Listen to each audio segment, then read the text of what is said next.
में ज्यादती हुई है और जिस तरह से कांग्रेस पार्टी ने तमाम तरह से जो बयानबाजी का दौर किया उसको लेकर कहीं ना कहीं ये माहौल बना कि वहाँ पर यानी कि मध्य प्रदेश में बीजेपी की सरकार शायद इस बार नहीं आएगी और सरकार बदल जाएगी। लेकिन ऐसा नहीं हुआ क्योंकि एक बार फिर से मोदी मैजिक यहाँ पर काम कर गया। बिल्कुल महिलाओं ने सबसे अधिक वोट जो है वो बीजेपी को दिया है। तो ऐसे में क्या कांग्रेस पार्टी जो लगातार दम भर रही थी कि हम बहुत बड़े हितैषी हैं महिलाओं के, क्या उनकी जो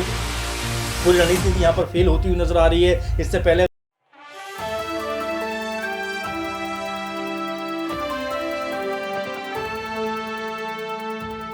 नमस्कार, आप देख रहे हैं नेक्स्ट टाइम पॉलिटिकल बाइट। मैं हूं आपके साथ अमन और हम आज बात करने वाले मंथन में दरअसल चुनावी परिणामों को लेकर जो 5 राज्यों के चुनावी परिणाम थे उसको लेकर उत्साह का एक माहौल था। कल तक जो स्थिति थी उससे उलट एकदम आज नज़र आ रही है। दरअसल अगर हम बात करें सिर्फ एक राज्य की यानी कि इन 5 राज्यों में जो स्थिति थी उसकी तो बात कर ही लेंगे हम लोग, लेकिन एक मुख्य राज्य की बात करें तो मध्य प्रदेश में कहा जा रहा था कि एकदम से स्थिति अलग है, एकदम से स्थिति बिल्कुल उलट है। पीएम मोदी कितने भी जोर लगा ले लेकिन वहाँ पर कांग्रेस पार्टी को हरा नहीं पाएंगे, क्योंकि इस बार कांग्रेस पार्टी ने जो ज़मीन पे काम किया है, भारत जोड़ो यात्रा, तमाम ऐसे मुद्दे उठाए, उसको बीजेपी किसी भी लेवल पे ब्रेक नहीं कर पाएगी। क्योंकि 20 साल से बीजेपी की सरकार लगभग यहाँ पर मौजूद है। इसको लेकर एक नाराज़गी जो सुनने को देखने को मिल रही थी, उसको लेकर कांग्रेस पार्टी जिस तरह का हो हल्ला कर रही थी, लगातार प्रियंका गांधी और राहुल गांधी समेत तमाम दिग्गज कांग्रेसी लगातार चुनावी मैदान में थे, प्रचार प्रसार कर रहे थे। लेकिन अब जो आंकड़े सामने आ रहे हैं उससे तो ये लगभग लग रहा है कि बीजेपी के सामने कोई दाल कांग्रेस पार्टी की नहीं गली। बिल्कुल जो रिजल्ट कहा जा रहा था कि उलट होंगे, ऐसा कुछ भी नज़र नहीं आ रहा है, क्योंकि एक बार फिर से मध्य प्रदेश में बीजेपी की सरकार बनती हुई नज़र आ रही है। आपको ताज़ा आंकड़ों की बात करें तो जो आंकड़े सामने आ रहे हैं वो ऐसे आंकड़े हैं जिस पर विश्वास करना मेरे ख्याल से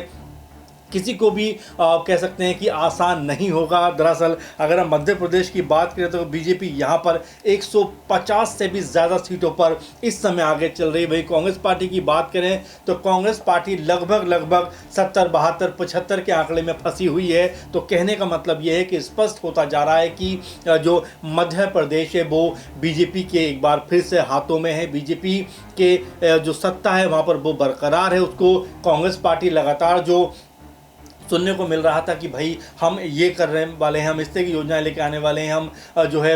मध्य प्रदेश की जो आवाम है, जो लोग हैं, खासतौर उनके साथ में ज्यादती हुई है और जिस तरह से कांग्रेस पार्टी ने तमाम तरह से जो बयानबाजी का दौर किया उसको लेकर कहीं ना कहीं ये माहौल बना कि वहाँ पर यानी कि मध्य प्रदेश में बीजेपी की सरकार शायद इस बार नहीं आएगी और सरकार बदल जाएगी। लेकिन ऐसा नहीं हुआ क्योंकि एक बार फिर से मोदी मैजिक यहाँ पर काम कर गया। बिल्कुल मोदी मैजिक की लगातार लोग ये बात कर रहे थे कि वो मोदी मैजिक अब बहुत ठंडा पड़ गया है, कोई खास बात नहीं है। और बड़ी बात की उनके साथ में जो अमित शाह हैं, चाणक्य हैं बीजेपी के, उन्होंने जो रणनीति वहां पर बनाई, मध्य प्रदेश में बनाई। क्योंकि अगर 2-3 महीने पहले तक भी मैं कई कांग्रेस जो बीजेपी के लीडर्स थे उनसे बात कर रहा था, कई लोगों से इस बारे में चर्चा हुई और सब ने ये कहा कि मध्य प्रदेश में बीजेपी की स्थिति अच्छी नहीं है, इसीलिए यहाँ से शिवराज सिंह चौहान को सीएम पद के लिए एक बार फिर से उम्मीदवार नहीं बनाया जा रहा है। बल्कि ये चुनाव के बाद डिसाइड हो, अगर बीजेपी जीतती है तो वहाँ पर कौन सा चेहरा बनेगा। लेकिन फिलहाल जिस तरह का माहौल मध्य प्रदेश में नज़र आ रहा है, बीजेपी के लिए ये बेहद उत्साह का विषय होगा कि जिस राज्य में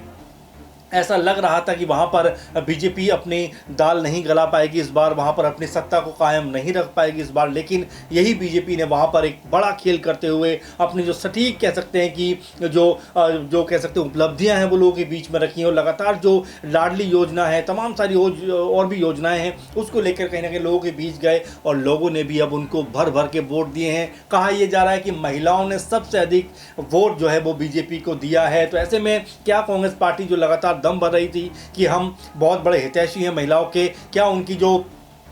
पूरी रणनीति यहाँ पर फेल होती हुई नजर आ रही है। इससे पहले अगर देखा जाए जिस तरह से विशेष सत्र बुलाकर बीजेपी ने जो महिला आरक्षण बिल को जो पास कराया, उसमें भी इसकी बड़ी भूमिका हो सकती है। क्योंकि अब सीधे तौर पर आने वाले सालों में संसद के अंदर जो है 33% की महिला भागीदारी हमें देखने को मिलेगी। इसके अलावा लाडली योजना को लेकर भी तमाम सारे और अपडेट किए गए। तो बीजेपी के लिए क्या ये सब चीज़ें प्लस हुई, क्या बीजेपी के लिए ये जो है जीत के सबसे कारगर मंत्र साबित हुए, और क्या पीएम मोदी का मैजिक यहाँ पर चला, क्योंकि पीएम मोदी ने 15 रैलियां मध्य प्रदेश में सिर्फ की और ये कहा जा रहा था कि क्या बीजेपी के पास कोई नेता नहीं है और मोदी में वो बात नहीं है, लेकिन मोदी ने एक बार फिर साबित कर दिया कि मोदी है तो मुमकिन है, क्योंकि मध्य प्रदेश में लगातार जो है माहौल खिलाफ होने के बावजूद भी जिस तरह से बीजेपी ने मतदाताओं को अपनी तरफ लुभाया है वो बहुत ज़्यादा लगता है कांग्रेस पार्टी को हैरान कर गया होगा, क्योंकि ये लगभग कंफर्म था कि कांग्रेस पार्टी यहाँ पर सरकार बनाएगी, कांग्रेस पार्टी यहाँ पर एक बार फिर से सत्ता में आएगी, क्योंकि 2018 में अगर देखा जाए तो यहाँ पर कांग्रेस पार्टी की सरकार थी, लेकिन 2018 में 15-16 महीने के बाद जो है सिंधिया नाराज़ होकर अपना जो है बगावत कर देते हैं, बागी तेवर दिखाते हैं और जाके बीजेपी में शामिल हो जाते हैं। और जो शिवराज चौहान पिछले सरकार जो पिछले 15 साल से थी वो एक बार फिर से सत्ता में आ जाती है। और फिर भी जो अगर इस बार कहें तो जिस तरह से प्रियंका गांधी ने उनको धोखेबाज जैसे शब्दों का प्रयोग किया, उसको लेकर सिंधिया ने भी कुछ उनके ऊपर कटाक्ष किए, पार्ट टाइम नेता उनको बताया, तो ऐसे तमाम सारी बातें थी जो कहीं ना कहीं आपस में जो है उलझते हुए नजर आए। और जो मुद्दे और जो कह सकते हैं योजनाएं लोगों तक लेके जाना चाहिए थी कांग्रेस पार्टी को, शायद वो ले जाने में चूक गए। और यही वजह है कि जो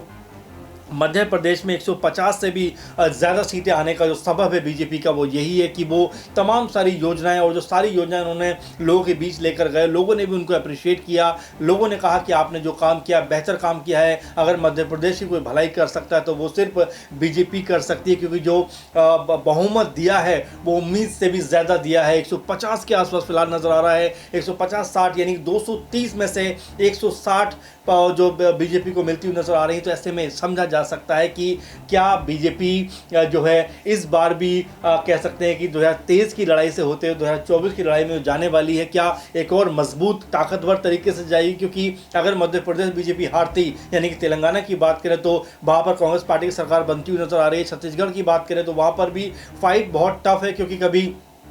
कांग्रेस पार्टी आगे नजर आती है वहाँ पर तो कभी बीजेपी वहाँ पर आगे नजर आती है। तो फिलहाल छत्तीसगढ़ को लेकर भी अभी जो है कयासबाजियों का सिलसिला लगा हुआ है, लेकिन फिलहाल जो मध्य प्रदेश है उसकी तस्वीर लगभग साफ हो गई है, पूरी तरह से तस्वीर उसकी साफ हो गई है। और यहाँ पर बीजेपी लगभग 150 से 60 सीटों के बीच में जीतती हुई नजर आ रही है। और एक बार फिर कांग्रेस पार्टी को यहाँ पर बुरी तरह से मात झेलनी पड़ेगी और बुरी तरह से उनको शिकस्त यहाँ पर झेलनी पड़ेगी। और लगातार जो सपना था एक बार फिर यहाँ कांग्रेस पार्टी का कि सरकार बनाएंगे वो उनका धराशायी होता हुआ सीधे तौर पर दिखाई दे रहा है। तो लगातार राहुल गांधी प्रियंका गांधी की जो रैलियां थी वो असरदार साबित नहीं हो पाई जितनी पीएम मोदी ने असरदार तरीके से जो मध्य प्रदेश में अपनी कह सकते हैं कि वहां पर जो रैलियां की उसका परिणाम कहीं ना कहीं उनके पक्ष में अब जाता हुआ नजर आ रहा है। सीधे तौर पर बीजेपी को अब इसमें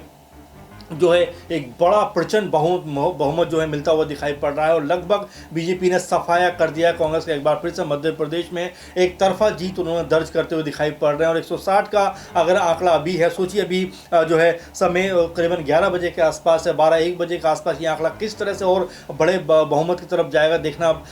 वाली बात होने वाली है। लेकिन फिलहाल बीजेपी के लिए भी सीएम पद को लेकर कहीं ना कहीं मंथन का दौर शुरू हो जाएगा, क्योंकि शिवराज सिंह चौहान के ऊपर पहले से ही तमाम सारी जो है कह सकते हैं कि बीजेपी ही खुद उनके नाम को लेकर कह सकते हैं कंफर्टेबल स्थिति में नहीं थी। तो ऐसे में क्या कोई नया चेहरा यहाँ पर आएगा, क्या नरेंद्र सिंह तोमर यहाँ सीएम बनेंगे, उमा भारती यहाँ सीएम बनेंगी, जो नरोत्तम मिश्रा उनका नाम निकलकर सामने आएगा। तो ऐसे कई सारे नाम हैं, कई सारे कयासबाजियाँ हैं। लेकिन फिलहाल बीजेपी के लिए सबसे सुखद सबसे महत्वपूर्ण बात ये कि मध्य प्रदेश में एक बार फिर से बीजेपी ने अपना झंडा बुलंद कर दिया है। यहाँ पर तकरीबन 150 से 60 सीटें उनके हिस्से में आ गई। तो फिलहाल मंथन के इस खास प्रोग्राम में इतना ही। बड़ी अपडेट के साथ एक बार फिर आपसे के सामने हम रूबरू होंगे। तब तक आप लगातार नेक्स्ट टाइम पॉलिटिकल बाइट देखते रहिए, क्योंकि हम ऐसे महत्वपूर्ण मुद्दों पे लगातार आपके साथ बने रहेंगे। नमस्कार।